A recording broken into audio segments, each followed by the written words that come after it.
Today, I am delighted to be joined by Liz Robinson. She was, at 29, the youngest head teacher in England. She took on what was a pretty rough inner city school, in fact, and is still in a rough inner city area, but is now a fantastic school 10 years later. She's done it in a remarkable way. She's thrown away the rule book, so it's a school with no rules.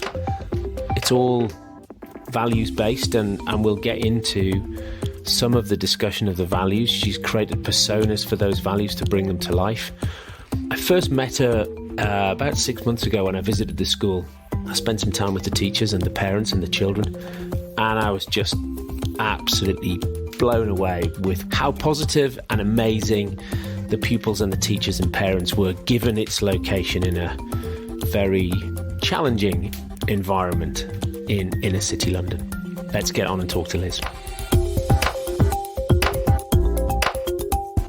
Hi, my name is Liz Robinson and I'm the erstwhile head teacher of Surrey Square Primary School up until very recently, but I've just started a new role with a new organisation we formed which is called Big Education, which is a coming together of 3 schools, and we're on a mission to change the education system. Okay, that's not a small goal. What? No, it's not. Clues in the name, Big Education. Yeah. What is your BHAG then for this organisation? Like in 10 to 25 years' time, what might you have achieved? We want to empower teachers and leaders and future leaders, aspiring head teachers, to be asking bigger questions about what education, what school should or could be for. So we believe a Big Education has 3 critical components. We talk about an education of the head, the heart and the hand. So we accept that, of course, academic, traditional learning in schools is important, learning of the head, but we believe that education of the heart, in other words, our emotional development, how we conduct ourselves, our relationships, and the hand, skill, being able to make things and do things and get on with people and solve problems, are equally important, and that our school system at the moment is overly focused on the former in terms of the head and the academic outcomes, and there is a huge deficit in the breadth of skills and competences that people actually need, and the workplace employers tell us that there's a huge deficit in those skills coming through. Give me an example of that latter skill then that you would hope to deliver that employers are saying is lacking. I think a great example is how we teach children to write, for example. So classically in schools, you do a piece of writing and you do it for your teacher, and your teacher gives you some feedback and you have one stab at it. You might go back and correct some spellings. Now, you or I, if we're creating a document for any purpose really, that's a piece of collateral for an organisation or a pitch or even a stakeholder engagement piece, that's likely to go through several iterations. It's also likely to go through a socialisation process. You're going to get feedback from all sorts of different people on it, and you're going to spend quite a bit of time going back to it and editing it and rewriting it and changing it. So the process of producing a real artefact or a piece of work for a particular purpose in the world of work, we don't prepare young people sufficiently well to actually engage with that. So likewise, doing a piece of work, any piece of work, is a social experience. We work in teams, and we have to negotiate, we have to deal with conflict, we have to have ideas. People want creativity, people want people to think for themselves, take initiative, be proactive, and too often what we have in schools is actually the absolute explicit opposite of that, in that we're teaching children to be compliant, to listen, to receive wisdom, to receive knowledge of what has been, and actually not to actively engage with it as constructive partners in developing something new or finding their own voice and connection with that information. So more agile, more Wikipedia than handing in just a piece of homework. Yeah, absolutely. So there's a kind of hot debate in education about the Google effect, and do we need to teach children knowledge when they can Google it and find it out? I mean, that's why our the tripartite head, heart and hand is so important, because I do think it's really important that students have, or young people have, enough knowledge to be able to navigate the world, because actually critical literacy, being able to understand information, to curate information and make decisions about what information is true and what meaning you make from different information are complex and important skills, and that is not devoid of knowledge. In order to do that, you need some kind of cornerstones in order to help you navigate that. So it's not devoid of knowledge, in our view, a big education, but there's an overemphasis on it. There's a narrowing to the extent that that's become slightly fetishized as an end in itself. So not learning things? Not learning things. Fundamentally, it is about learning knowledge and gaining knowledge about things. So it's partly about how we do that. So how do we get there? What's the process we go through? Am I a passive consumer of knowledge you're teaching me in a sort of didactic way of the teacher at the front, and I as a student am passive in that process? You're telling me things and I'm making notes, or I'm regurgitating that in an essay or in a test. Or am I an active agent in my own learning, an active participant in the learning process, whereby I as the teacher may have an end that I need the students to learn this amount of content, but actually the process they go through to learn that, it enhances what they learn, so that they have a different relationship with the knowledge in that they've discovered that themselves, or they're learning it for a purpose, but what they've learned along the way is a bunch of other skills, which might be about problem solving, it might be about collaboration, it might be through multiple drafts and iterations of gaining feedback and finding it difficult and having to kind of show the grit to carry on even when you're finding something really difficult. So there's a huge enhancement to the learning experience from simply being told it by a teacher and learning it as a fact. Or reading it in a book. Or reading it from a book. Now, I was struggling to see how that would work in school, but once I stopped worrying about that and just thought about what I do as a business coach, look, that's exactly what I do. Okay. People, they can read the book, but often that isn't enough. It's just, there's actually taking people through the exercise and them getting to the point where they go, aha. But it's interesting thinking from sort of organisational learning point of view, in the 70-20-10 idea of how adults learn, of 10% is the taught content, the 20% is the socialisation, social learning and networking, and 70% is learning on the job and reflecting on what you're doing in your core job. Now, that model is not remotely applied in most schools, where it's largely 100% of what we would consider as adults the 10% in terms of direct instruction, reading a book, being told something by somebody, or in a training course. So we kind of know in the adult world actually how we learn is through, and you make your living, I guess, as a business coach, through helping people reflect on and think about what they're actually doing in their daily work and not just in the abstract. That's right. Actually taking them out of their daily work to give them the opportunity to reflect often. Exactly. So that they can think about what's working and what's not working, and how could they practice some skills. And then they go away and try it and implement it, and they come back and reflect on it again. And it can take 2 years, 8 quarters of practice before people go, now I realise where I am in the journey and how far actually there is still to go, as opposed to I've read the book and I've done it and we're on to a different idea tomorrow. Exactly. So what that looks like in our schools is, as an example, a kind of project-based approach to learning, an interdisciplinary, contextualised approach to learning. So what that might look like is, if I'm learning about a recent project at Surrey Square, am I learning in geography about and science about emissions from cars and the social kind of geography of living in a city and transport infrastructure in the abstract through doing something in my classroom? Or am I actually an active participant in a campaign, as recently our Year 4 students were, making placards, understanding the rationale and the reason behind their campaign, and actually taking that campaign to the town hall to talk to the politicians about emissions, because our school is situated in an area of very high car emission zone, and seeking to do something about that. Okay. Totally different to what I did when Year 4. How old are people in Year 4? 8. 8 or 9. Fab. Yeah. And likewise at School 21, which is another one of our 3 schools, the notion of work experience and how do we actually learn about the world of work. Traditionally in a secondary school, that looks like a week or 2 weeks of experience with, there's a whole other issue there about kind of social justice, which is that it tends to be who does mummy and daddy know, and where can you or your family members and so on, where can you get work experience? And the better your networks, the better the kind of experiences and opportunities you get, which obviously is reflected later on in life in internships, which has been a lot of sort of chatter about in the education sphere in terms of equality. But even if you take that out, 2 weeks of going and shadowing somebody where you often end up doing menial stuff or just watching people in a passive way do what they do has a limited impact.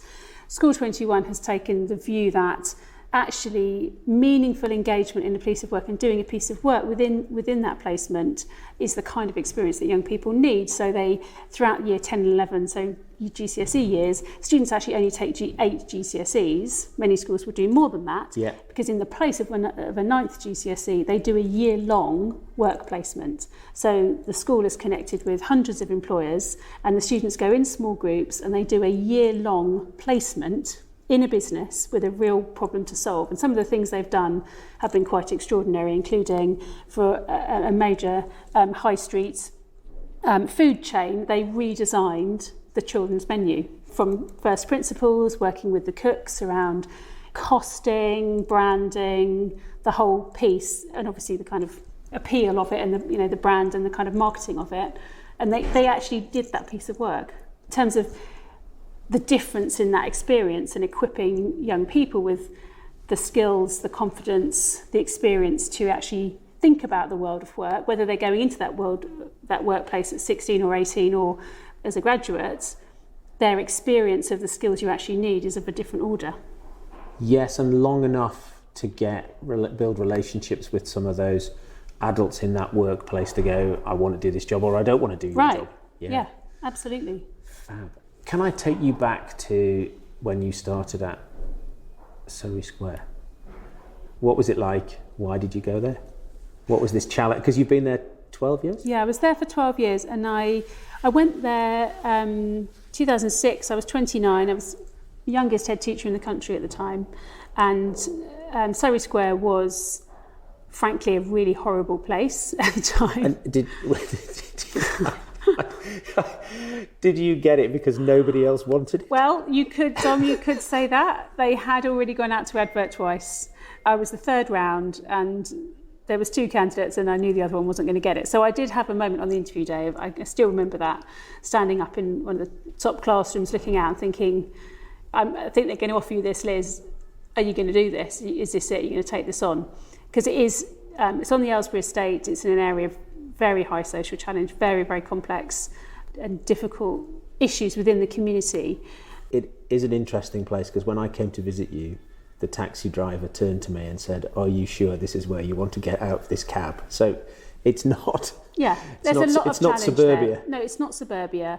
And I'm always conscious, talking in public, as in fact this is public, about the community, and the last thing that school community needs is that their head teacher or former head teacher going on about how rubbish their area is. So I'm always really kind of conscious to find that balance, that these are people, that's just people's lives, and anything I say needs to feel comfortable any one of our parents listening to, and sure. And they would acknowledge that there are a lot of issues that impact on the children's lives quite seriously, ranging from real poverty, the likes of which one is shocked still exists in the UK in 2018, through immigration, domestic violence, substance misuse, gangs, violence. It really is proper inner city challenges. So I went there as the head teacher, having been I was on an accelerated leadership course within education. It was a time of, there was a realisation within the sector that we didn't have enough head teachers, and there was a sort of real push to encourage people who had the potential and wanted to do that to step into headship. So I'd had kind of quite a bit of leadership support and coaching and so on, geeing me along the way. And I felt very passionately, I've always worked in schools in tough parts of town, and I really wanted to be a head teacher. I felt passionately about the difference that schools can make. I say felt, I still feel that. I think schools are the best chance we've got in society of making a difference, because they're universal, everybody's there, and you've got the children there 190 days a year, and you can make a massive difference, particularly in primary schools when you've got the families so engaged as well. So I was very zealous about the difference I wanted to make. And yeah, I started on day one. I remember very vividly I had this little office. My predecessor had dogs. So it was stank and it was disgusting. So me and my friend literally in the holidays came in and painted it myself, because at that time I hadn't mobilised, how to get people to do stuff for me. And I had a new desk from IKEA and a pot plant, and I sort of felt like a fresher rather than a head teacher. That was my sort of initial feeling is, is this real? Yeah. And how were the other staff members when you arrived? I was preoccupied with how young I was, and I think they were preoccupied by it for about 10 minutes, and then I was just the head teacher. Okay. I'd say it changed really quickly. So it took me longer to get over my preoccupation about it, but very, very quickly I was the head teacher. So it was kind of, they might have said things behind my back or whatever, but I kind of, my comeback, my adage was, it's not how old you are, it's how good you are. Which is sort of, it's not how big it is, what you do with it, isn't it? A bit like that. But so I kind of really put my energy into focusing on being really good and doing a great job and building my credibility that way, really, and not worrying about it too much. And so what did you see as what's the biggest challenge you had to, was it something you did in the first week or first month, first year? What was the biggest challenge? I don't know if it's possible to think of it as one thing. Well, a fellow head teacher me said to me early on, he said, the thing you've got to do is you've got to do the short term and the middle term and the long term all at the same time and all really well. It's like, okay, great, thanks. But actually it's kind of in one way blindingly obvious, but also true. So the kind of immediacy of dealing with a school which was pretty dysfunctional, behaviour of students and adults was very, very difficult, and there was a lot of violence, there was a lot of disorder, a lot of defiance. That's just the adults. No, it was mostly the children, but we did have physical incidents. We still do occasionally with parents. So there was a lot of very immediate, how are you going to deal with this kind of stuff.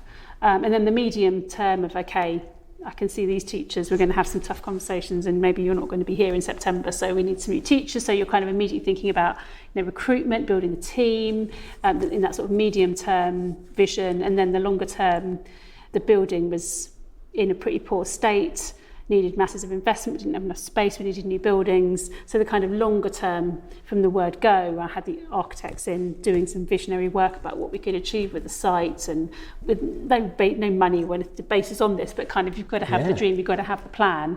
So that kind of short term, medium, long term in an overview is a way of thinking about it. So you created a vision for the school, got the architects in. What did you do? Did you pay some people, or did you say you're going to have to do this for nothing because I've got no money? No, I did pay the architects to start off with. Yeah, I sort of thought this is an investment. We've got to, which in retrospect, it was very brave of me, and it was very bold at a time when, frankly, I couldn't have a meeting with the architect for more than 20 minutes without kind of being called to go and break up a fight. So, and I'm really not joking. So it was kind of mad, but it's also very easy to retrofit what I did with nice leadership and management models, which at the time it wasn't necessarily planned like that. It was instinct. Yeah, but that's, there you are, first time as a head teacher, and you're already, I suppose, not following the norm, or not doing what other people would do. You're doing things differently, doing them your way, which I guess is why you wanted to be a head teacher, because you thought, I could do it better than other people. Yeah. And you created a vision. And so you can retrofit that to a management model and say, look, without a vision, you can't have people follow you. That's true. Even if it's instinctual, it's still something that you did, and sold that vision to the local authority so that you end up with some money to rebuild the school in your image. The two big building chunks that we did, one was, it wasn't really council, but it was a persuasion piece, but it was a grant body, and New Deals for Communities, which was new Labour pots of money in the most deprived communities. But it was a piece of persuasion. And you had to have a vision, otherwise absolutely. You weren't going to get any money. The other thing you mentioned was getting the right people on the bus. And so, in hindsight, what proportion of the problems that the school faced at the time was down to having the wrong people teaching? Actually, not that much. Okay. And I'm really proud of the fact that quite a lot of the teachers who were there on that first day teaching in classes are still at the school, one of the assistant heads, in senior role, was in class not enjoying it and not doing a massively great job, she'd say that herself. So it wasn't a kind of go in and sweep out and bring in all my new shiny people. So I'm a massive believer in you change the context, change the behaviour for adults and for children in our context. And I'm a huge believer in coaching and being developmental with people and taking people on a journey. Now, some people can't or won't go on that journey. I think the can'ts are a matter of mindset. So that's where the clarity of the vision is so important. That if you're clear on what it means to be part of this organisation, that's a differentiator. Are you on this journey with us or not? Does it get you excited? Do you jump out of bed in the morning? Absolutely. Or doesn't it? Are you on the bus? Is it a job? Yeah. And I haven't really talked about this at all yet, but the values for us were our primary vehicle for doing that. So I introduced values. Literally, I wrote them on pieces of card and stuck them on my wall of my IKEA, freshers office. Initially, they were my values, and I used them initially just as a way of introducing myself, articulating to everybody who I was and what I was about. Talk to the children about them in assembly, and what happened was that certain teachers started saying, "Oh, can we have them? Can we have them in our classroom?" And I was like, "Of course you can. They're just words written on a piece of card, Yes. And so we got the kind of early adopters. And again, I can retrofit the change model to that. And then the next big inset day, we were all together as a team. We did the values piece as a whole school. So those were my values. So actually, what are our values as an organisation? And from that point on, there was a massive coming together of energy, and they have become the single biggest defining feature of the school, and have evolved over the years, to the extent that we now have these wonderful characters. So Perseverance, for example, is Percy Perseverance, who has a whole story, and he's a character, and he has a presence in the school where he's a puppet, he's there, and Percy is part of Surrey Square. Which is the bald one? The bald one. Do you mean Kofi? It's probably Kofi Compassion, I think. Yes, you mean, with the big ears. Because when I visited you, I had one of those stickers on my laptop, and I came home and my daughter said, "Dad, why have you got a sticker of you on your laptop?" But going back to the values that you wrote on your office wall, how many did you write then? I think I had 6 at the very beginning. And you've now got 7, but you went through a journey of 5 to 7. They're not all but are they? Were the 5 that you end up with as the school, were they different to yours? Did you you gave up on them and just some of them were different, and that was important. That I was very clear at the beginning. These are my. I mean, I'm not saying they were like they were the values I'd come up with for that end, and it felt important that the school. It was a genuine process when we did that. That these are the school's values, and they may be slightly different to mine. If there'd been something in that mix that I vehemently didn't agree with, but that was the point of that day, of kind of challenging that. But generally, my experience of doing stuff with values is there's slightly different nuance, a slightly different take on it, but you end up... So I think the ones that were caught, I'm sure responsibility and respect were both in there, which are both still in there. And I think success, there was something, we call that excellence now, but there was something about kind of achievement. And so out of the day when you sort of went through that, it sounds to me as though that learning experience, or that thing you did as a group, is exactly what you're talking about, wanting as big education to have children go through. Right. And you co-created something. Yeah. And, as long as the essence of it's there, you're not too worried about the words. But what perseverance? What were the 5 values that you my personal ones? Now? Well, because you've only recently gone to 7, haven't you? So no, we were 6. So the original 6 were community. So we have Cole community, joy, enjoyment. Enjoyment's always been in there. We are a school. Enjoyment's really important. People are always shocked by that one. It's just scary, isn't it? That you should enjoy enjoyment should be 109. How many days a year? 190. 190. Yes, you'd want to enjoy it. You'd want to enjoy them. Responsibility, so that's Rafa, responsibility, Riri, respect. We had success, as I mentioned, which now has become excellence. We have Ebby and Effie are the excellence twins. I've missed one. I don't think I've said compassion, so Kofi compassion, right, who was your friend. And the last one is, that's embarrassing, isn't it? Because I've now lost track of what I've got to. I'll have to think about which one I've forgotten. Have we said Cole community? I don't think we said Cole community. Okay. So, yeah. So they tweaked slightly. I think it was perseverance. So we added in perseverance about 5 years ago and changed success to excellence, because we thought excellence was a more expansive definition rather than success sounds a bit binary. Yeah. You could try to be excellent and not succeed. And you can have excellence in anything. Yeah. So you can have excellence in attitude or in diligence and grit and perseverance in trying. And you've got these values instead of, or as a replacement of, school rules. That's so right. You're a school with no rules. We are a school with no rules. And what's that about? That's about inside out rather than outside in. This is summed up in a story, an absolutely true story, but I do have a reputation for telling this story, so it's amusing that, of course, I'm telling it to you. Very early on, a teaching assistant brought a child into my office, kind of by the ear. I don't think it can have been literally, because I've had to have sort of done a disciplinary process, but she sort of chucked this child into my office and snarled, "This child doesn't know how to behave."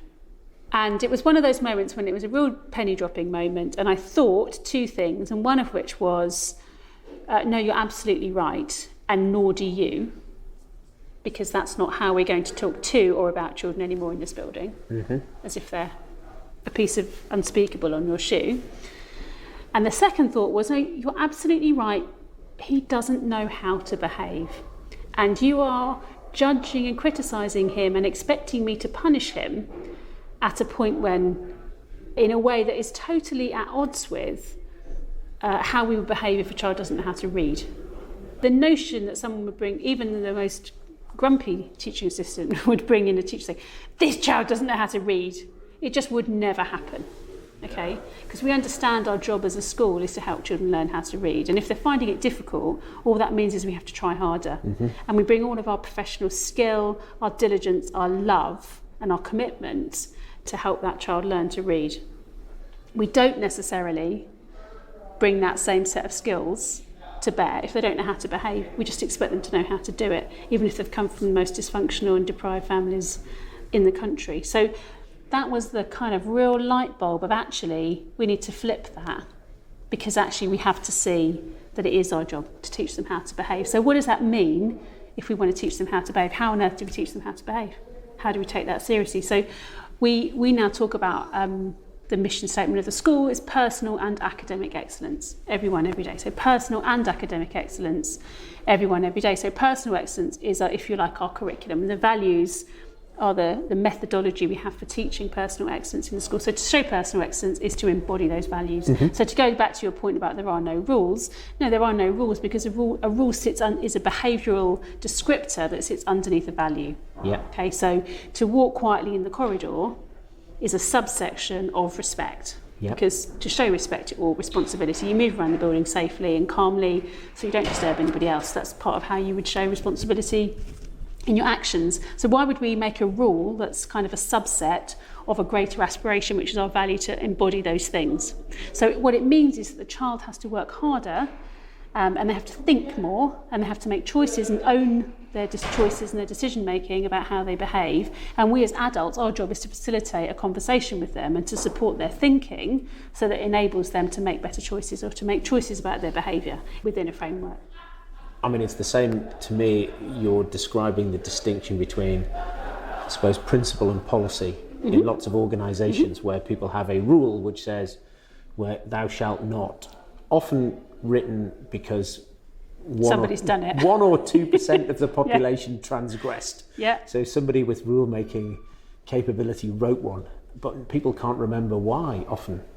Nobody remembers the transgression or why. People just think this rule is stupid, it doesn't make any sense. But there's no mechanism to change it. And so these bureaucracy gets born and things organisations get stifled. But that whole learning in a school where you have, your pupils might find their working lives, you might have spoilt them. I don't mean that in a bad way, of course, but they might all go to organisations where it's command and control, and instead of having gone through school socialising that being told to do stupid things is just how life is, they won't work there, will they? They'll go and get jobs somewhere else where it's more... Or they'll run them and change them. Yeah, totally. But I see all the time organisations, in organisations I've run myself, we've created an alias called Stupid Rules At, and it came to me, and I did it with a small group in the UK and got sort of 35 all of which were easily changed by the people who'd suggested them as a stupid rule. I love that. I did it with a larger team in the US and got 350, which turned into 19 projects in about 3 months. But over time, we just had this, people were wandering around with sand in their shoes, this thing that they just thought was stupid and made no sense. And there was no context for people to challenge or to change the rules. They just are deemed to be. Yeah. And what you're saying is you've got a set of principles which the children learn early, and whenever they're faced with a should I, shouldn't I, can I, can't I, they can work it out. I guess they get it wrong. Of course they do. Of course they do. And we've got a whole kind of set of behaviours and processes that support that when children find it, make the wrong choice or find it difficult to make the right choices. There's a whole kind of methodology around how we do that, because it goes back to the same thing. If you relate it to reading, if they're finding their phonics difficult or they're finding, their handwriting difficult, well, you're going to do something else, aren't you? Going to find another way, and you're going to keep at it till you find a way that works for them. And some of those norms of behaviour are home-based, coming to school. So do you find yourself in conflict with parents occasionally? Yeah, we do find ourselves in conflict with parents. I mean, we don't seek to be in conflict, and we're always wanting to work with parents. So the values go beyond the school gates, undoubtedly. And parents are the best advocates for talking about the power of the values, because they will talk to you about how they use them at home and how the kids use them with them. And they'll say, oh, but, she encourages me. She says, Mummy, you should show Percy perseverance. Don't give up, because you can give it a go. So it's kind of, there's all these joyful stories about how they go home. And, with anybody in the school, so, the second part of the mission statement, everyone, every day, the values, the personal excellence applies to everybody, and it applies every day. So the everybody part is critical. It applies to us as members of staff, it applies to us as the most senior leaders, it applies to the governors, it applies to Ofsted, it applies to anybody who comes into the school. So respect, which is often what's needed when there's conflict or tricky situations, we will explicitly remind people about that.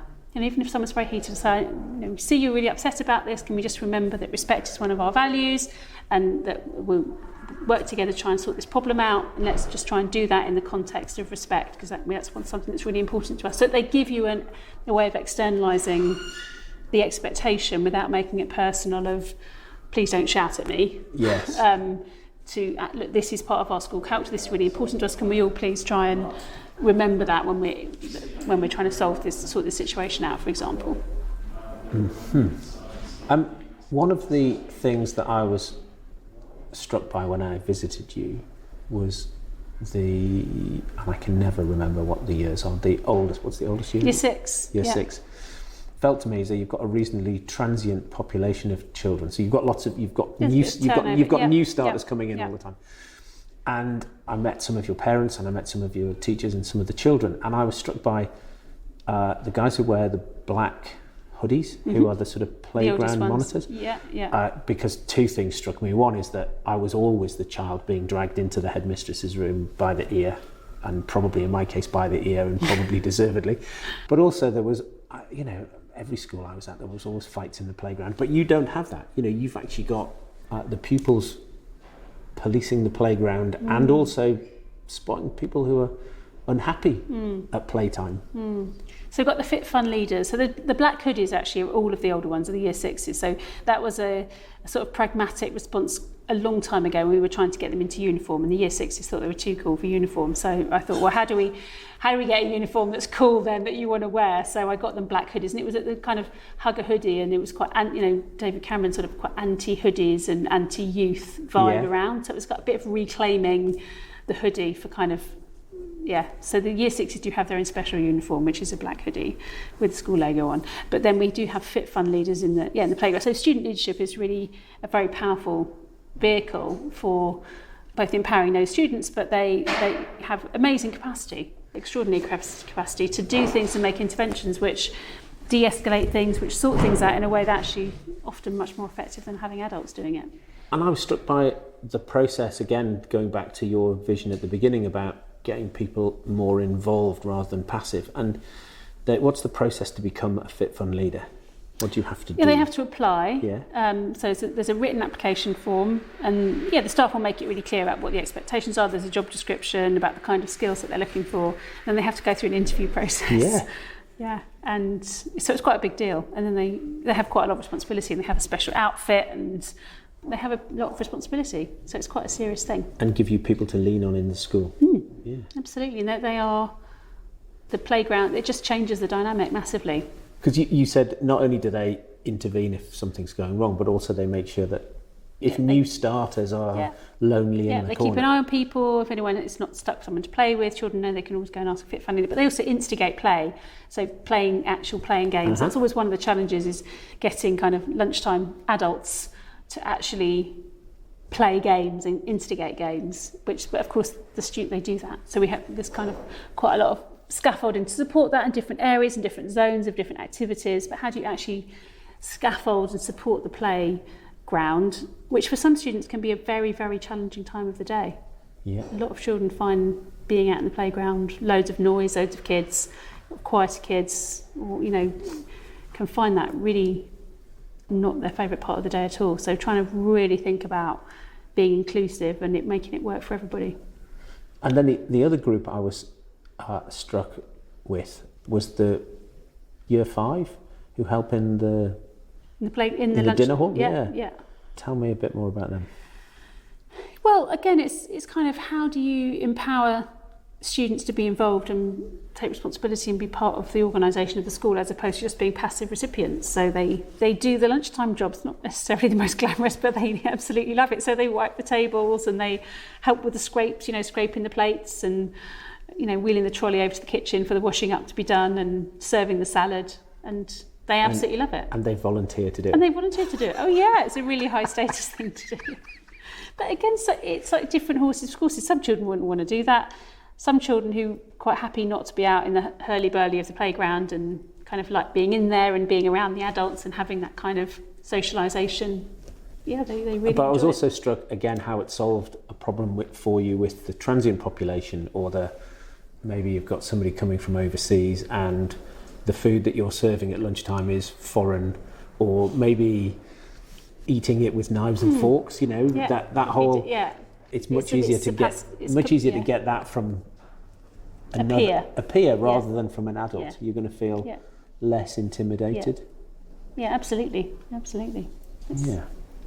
And so when you started, how, in a National League table sense, where were you? We were not in a good position. At the bottom somewhere. Yeah. I mean, the school was not doing well really on any measure.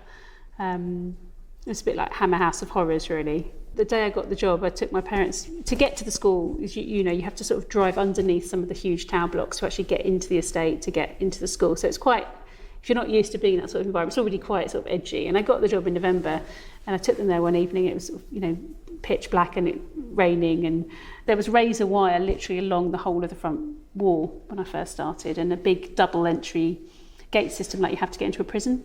So it was kind of like lightning crashing, sort of my parents saying, "Well, it's lovely, darling." I think you're thinking, what the hell has she done?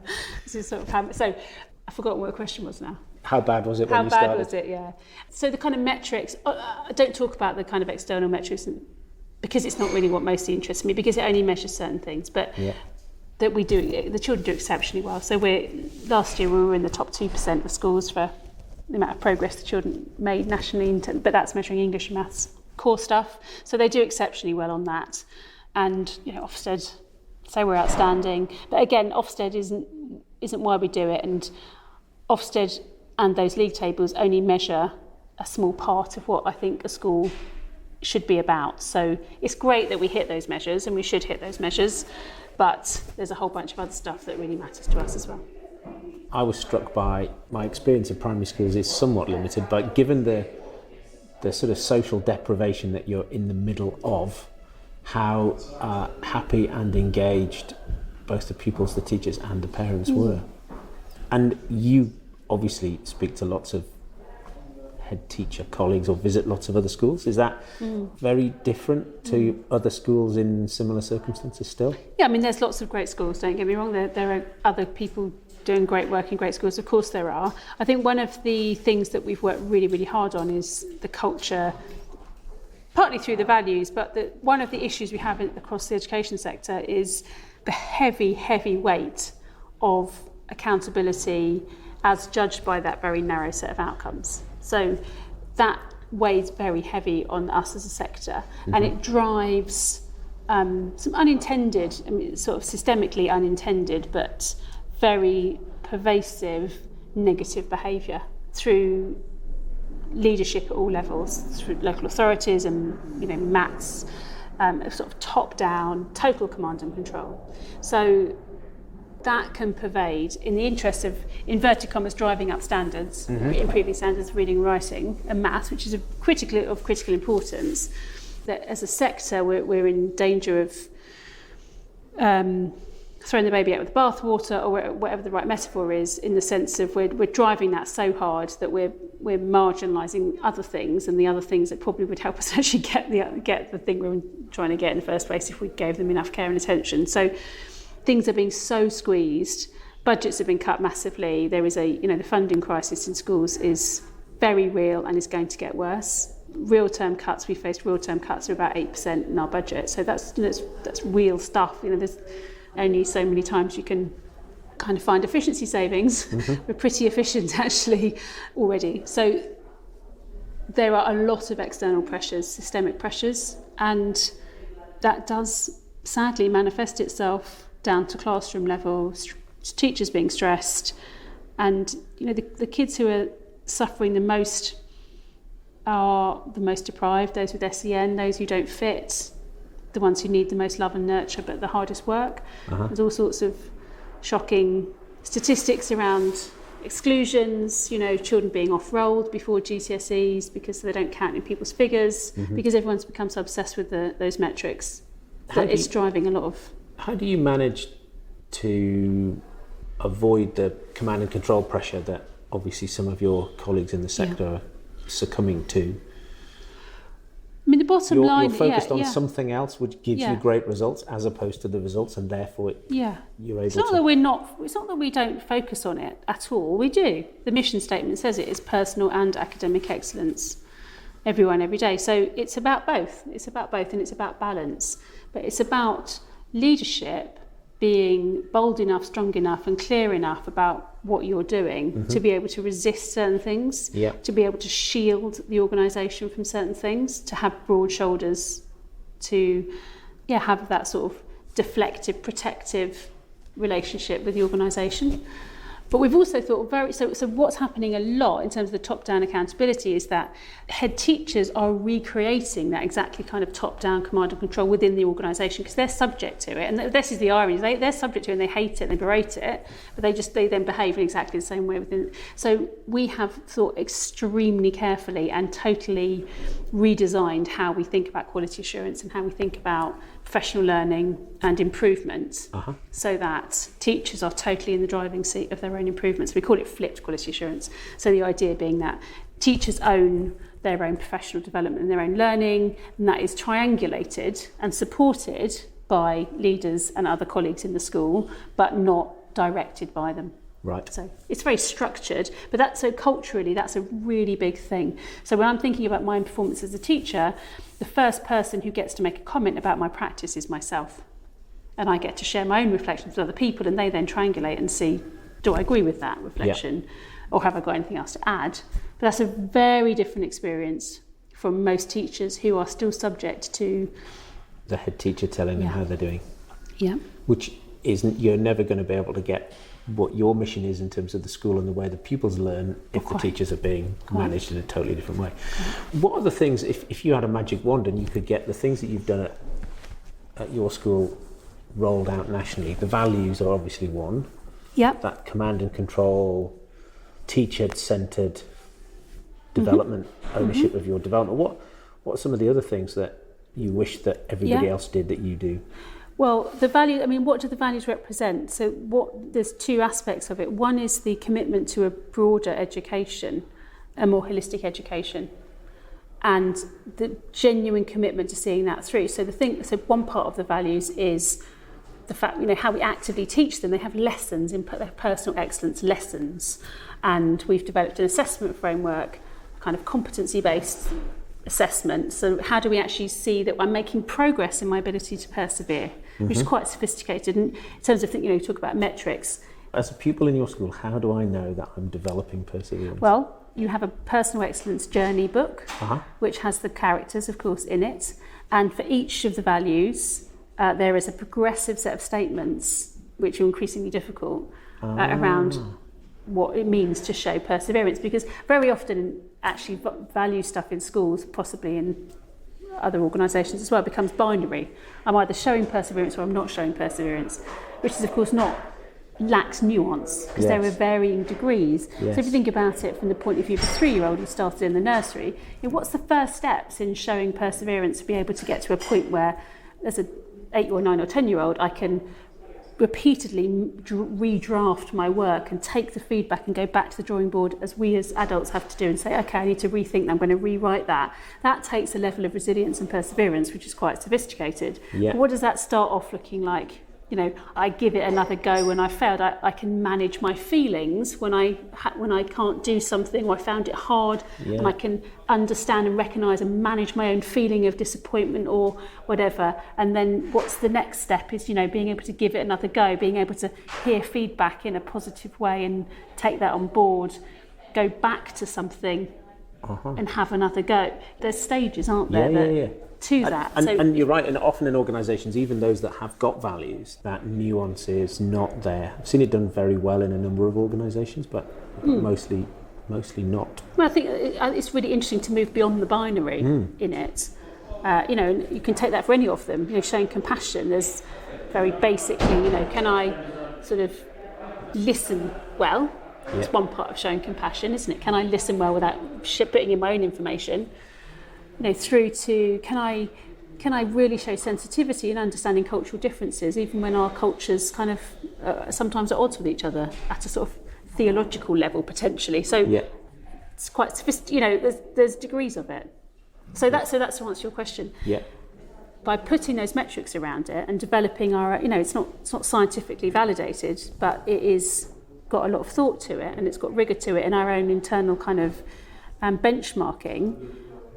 By putting a metric to it, adds some value to it, because we can talk about the extent to which our pupils make progress with personal excellence in the same way we can talk about academic excellence. So as a sector, if we were taking more seriously the broader range of outcomes that we think are important, to go right back to the very beginning, what do employers want? What do you want when you're looking for a graduate or a school leaver coming into the business?